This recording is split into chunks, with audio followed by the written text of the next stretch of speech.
Good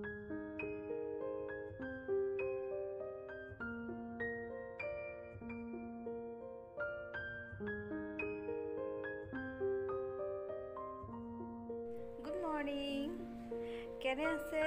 আশা ৰাখিছোঁ সকলোৰে ভাল। মই সংগীতা আকৌ এবাৰ আপোনালোকৰ মাজলৈ আহিলোঁ। আজি যিহেতু দেওবাৰ, আজি দেওবাৰে সদায় বেলেগ কিবা এটা খাবলৈ মন যায় ন, বেলেগ এটা কৰিব মন যায়, কাৰণ দেওবাৰে আমি যিহেতু ফ্ৰী হৈ থাকোঁ। আজি মই ৰেচিপি বনাবলৈ গৈ আছোঁ, আৰু ৰেচিপিটো মই কি দিছোঁ, এনেকৈ বনাইছোঁ আপোনালোকক কৈ যাওঁ। আৰু ৰেচিপিটো একচুৱেলি মাছৰ হয়, মই মাছ দি বনাম, কিন্তু ভাবিছোঁ আজি উইদাউট তেল, মানে অকণো যাতে তাত তেল নাথাকে, তেল নিদিয়াকৈ বনাবলৈ চেষ্টা কৰিম। অ'কে, আহক আমি এতিয়া আমাৰ ৰেচিপিটোলৈ যাওঁ। মোৰ মাছৰ আঞ্জাখন ৰেডি। ইয়াত দিয়া হৈছে বিলাহী,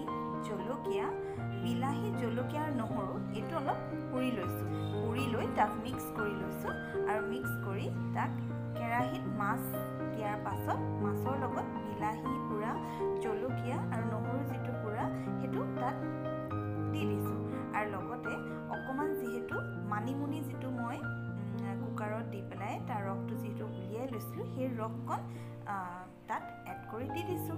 আৰু লগতে অলপ সময়ত যিটো উতল আহিছে, উতল অহাৰ পাছতে মই তাত অকণমান জালুকৰ গুড়ি দিলোঁ, যাতে মাছৰ যিটো কেঁচেমা এটা গোন্ধ আহে, যিহেতু সেই কেঁচেমা গোন্ধটো যাতে নাথাকে, তাৰ কাৰণে অকণমান জালুকৰ গুড়ি দিলোঁ।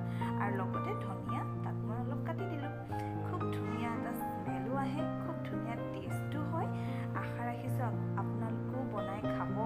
আৰু লগতে মই চালাড হিচাপে বিট আৰু পিঁয়াজ, জলকীয়া